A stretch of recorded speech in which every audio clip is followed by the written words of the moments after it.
We all have different experiences freelancing, different reasons that take us to this lifetime, and different lessons that we learned along the way. Today I actually have a very special guest on the channel, and we're both going to talk about our individual journeys as freelancers, the mistakes we made along the way, and the advice we have for those of you who are trying to do the same thing. So stay tuned for that. Hey, if you're new here, my name is Sylvia, and I do videos all about succeeding as a freelancer using Upwork and social media. So if that's something you're into, don't forget to hit subscribe. So today we have a little bit of a different video. We actually have a guest here with us. So do you want to introduce yourself? Sure. Hey, everyone. Thanks so much for having me, Sylvia. I'm Latasha. I am a marketer and an online educator and content creator. Yeah, that's like the short version of who I am. So I thought today we could chat a little bit about how we both got started in the freelance world and what we learned along the way. I'm sure there's a lot of stuff. And we'll keep it to the must-knows.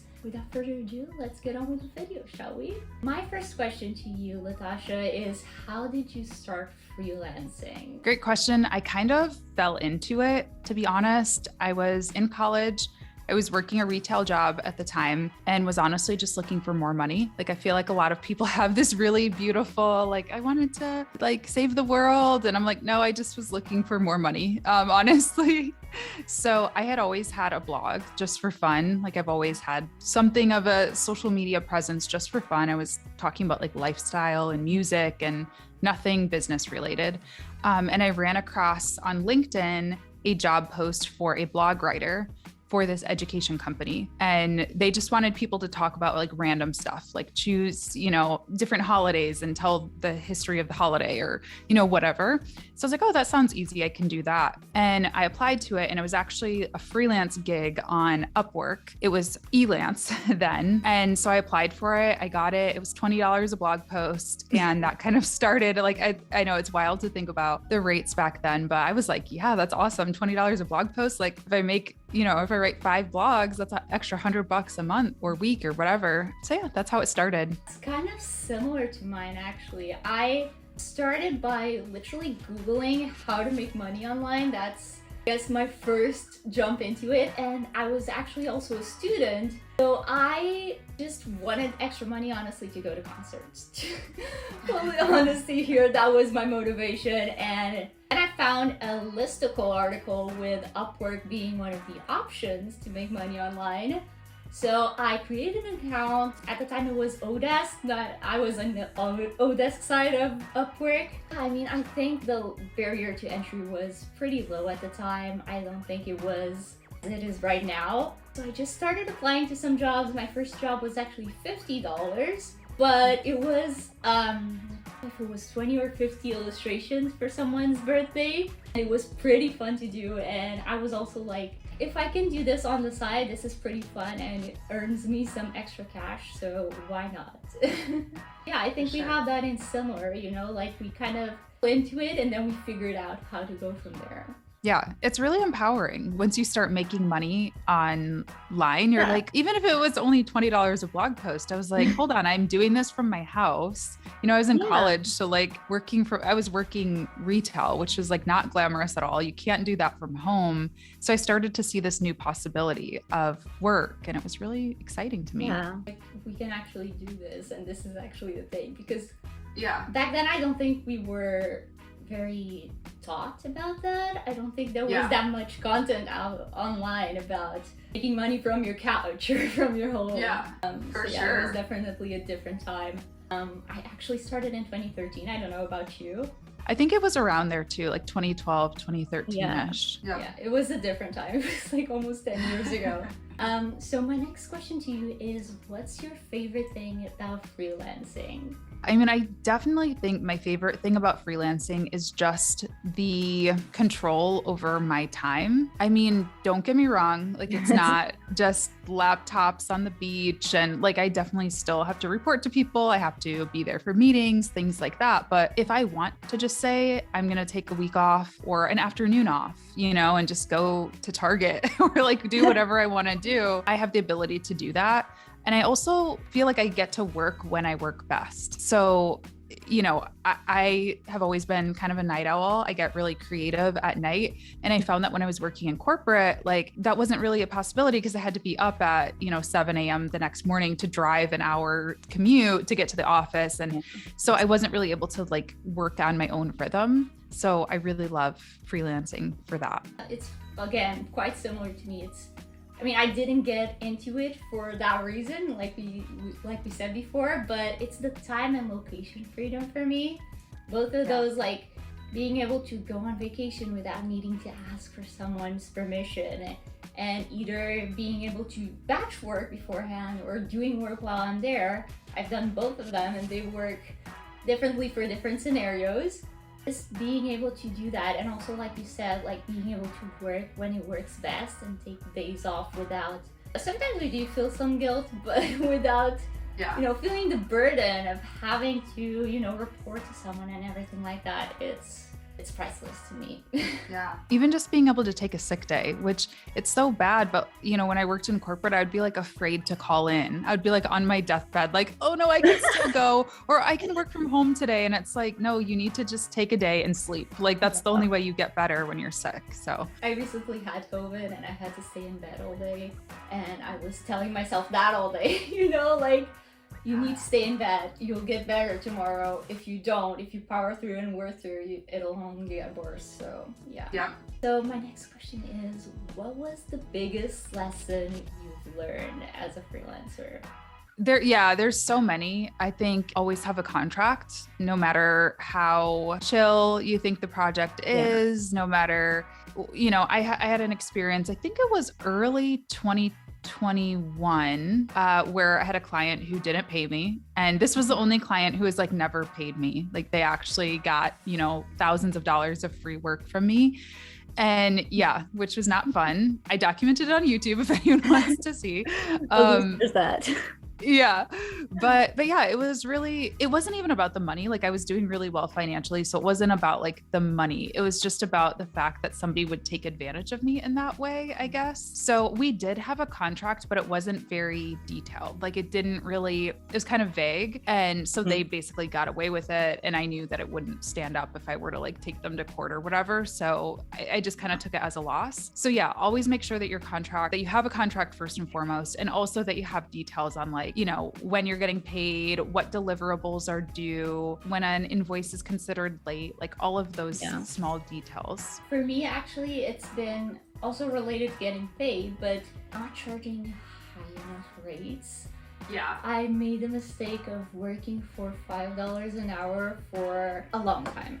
Let's just say, I don't know exactly how long and I don't want to think about it, but it was way too long. Actually only stopped because a client told me they wanted to pay me more than what I was asking for. And that was such a wake-up call that someone would be dumb to the point of paying more than what's the value that they're being asked for. That was a big wake-up call. And after that, I started raising my rates with every new client that I got. Because, that's the way it should go. When I first started, actually, I was a student. So I had that student mindset that you are supposed to be broke. And, but I didn't really advocate for myself. But the problem with that is that we're not just hurting ourselves. We're hurting like the other freelancers. Because clients are, smart or... they are mean sometimes. I don't want to say that, but we'll let freelancers know that other freelancers are charging less and they try to get away with that. So protecting ourselves and protecting others is really important. So have a contract, but also make sure you're charging how much you're supposed to be charging. Make some competitor research. Like I didn't do that at all. I just for sure. Okay, $5. Yeah, sounds good. Yeah, it's a fine line because you have to start somewhere. Just like in the traditional workplace, like my first job, I was making $7 an hour or whatever minimum wage was. But you also have to work your way up in a way that is still fair. Like there's a difference between like $5 an hour and a wage. Like if that's a wage that the majority of people in your industry are not making, like if they're way above that, like there's a way to start on the lower end of average without being like in insulting, super low. Yeah, like an insulting rate, Yeah, definitely. And on that note, like, would you go back and change anything about your process? I mean, I wouldn't change anything, just because I think everything that we do brings us to where we are now. But I mean, if I had to pick something, I probably would tell myself to niche down sooner. I kind of just was like, yeah, let me take on, I mean, I've worked with any industry, like I've probably worked with it, which again, that does help me. Like it helps me with my clients now and like making my videos now, because I can speak to a lot of different things. But I think for my freelance business, it didn't always help me. It sometimes hurt me, because it's like, well, what does she do? Like, what does she really specialize in? So I do think having a niche is helpful. I don't think it's like everything. Some people make it seem like you have to be like so niche down. I think there's room to like play around with different industries and stuff, but having a focus, it just makes you stronger in that area and more marketable to those people. You know what you're talking about, right? Like it's easier to connect with your client if it's just one type of client versus like 100 different possibilities. Exactly. But yeah, also like I obviously don't like living with regret, and like we talked about, I would probably charge higher sooner. But if I had to pick anything, it would be boundaries. Made a lot of mistakes in that as well, and if anyone can take anything from this, is like to set those up and reinforce them. It's not just like the contract is not just having a contract, it's having a good one. With boundaries, you can't just tell your clients that you'll respond until 5 p.m. and then respond at 10. Like I made that mistake, exactly that mistake, and then the client started expecting those replies at 10 p.m. like immediately. So it's setting up those boundaries, making sure you stick to them. You can schedule the emails to go out later or tomorrow. But it's really important, because if you lose track of that, it can be tough, especially with time, because with your first client, you can do it immediately and on the spot and you're excited. But if you start to scale that and you work at odd hours of the day, that can get a lot. It's a fast road to burnout for sure. My last question to you is, what advice would you give to someone who's just starting out, like fresh out of, finding out about freelancing? Man, that's a tough one.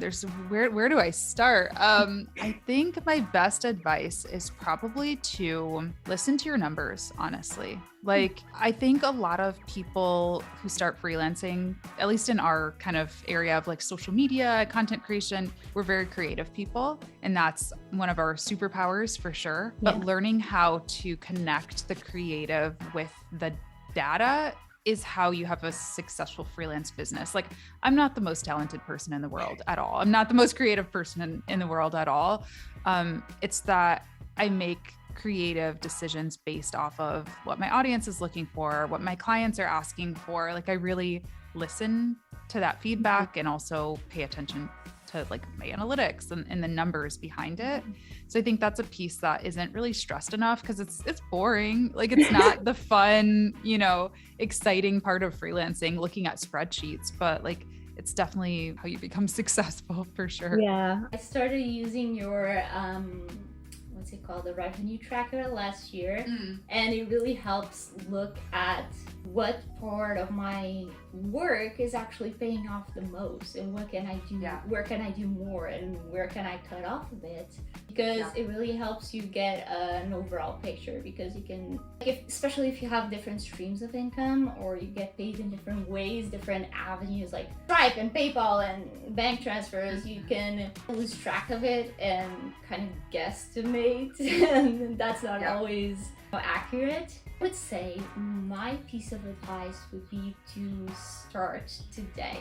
Whether it's your first time freelancing, or you're trying a new service or a new offer, a new industry, whatever. I feel like we get stuck in the preparation stage a lot. I'm guilty of that so much. I know we're both course creators, but a lot of people take one more course and one more course and one more course. And although those are valuable, you gotta implement them sometime, you know? And this is something I actually reinforced in my own course. You gotta take module 1 and apply module 1. Because, for example, it's not module 1, but I think 2, teach about how to set up your Upwork profile. You can obviously watch the whole course and then set it up. You'll forget half of what you learned in module 2 or 1 or whatever. So I highly encourage people to implement what they're learning, whether it's on, if you're learning about social media, for example, like whether it's on a test account, a beta client, like whatever low stakes thing that you can do. It doesn't have to be a full-on client,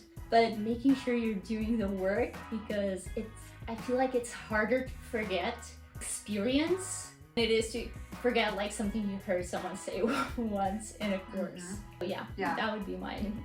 I totally agree. I feel like everybody thinks that other people know so much more than them. Or like I said, you know, I'm not the most talented, smartest person in the world. You're never ready.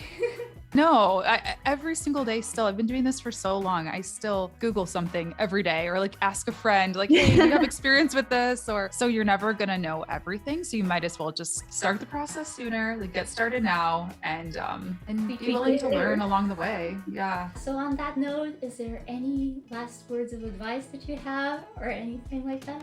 Yeah, no, I'm echoing Sylvia. I think just start, you know, use yourself as your own kind of guinea pig and test different things on your own accounts. Don't be afraid to mess up. Most things are fixable. Like we're not, you know, doing surgery or anything like that. So most things are fixable. So just get out there and start creating and enjoy what you do. Definitely. I think that's a very valuable thing. And really not being afraid of it. I know it's scary to try something you've never done before, but if you don't try it, like it'll probably only get scarier if you keep postponing it, and you probably won't do it, which make that course go into waste would mean you're disappointed. Like it's not worth it. Like it's not that big of a deal, you know, just do it. I guess that's where we'll end this on. Thank you so much, Latasha, for being on my channel, and I'll talk to you soon. Thanks, Sylvia. I hope you enjoyed this video. It was a little bit different, a bit more podcast style, but I really hope you guys enjoyed it. And thank you, Latasha, once again for collabing with me on this video. I really enjoyed it. If you have any questions about freelancing or Upwork specifically, let me know down in the comments or over on Instagram. I'll have the handle somewhere on the screen. And in the meantime, if you want to keep on learning, I recommend you watch this video right here on how I get clients on Upwork, and I'll see you there.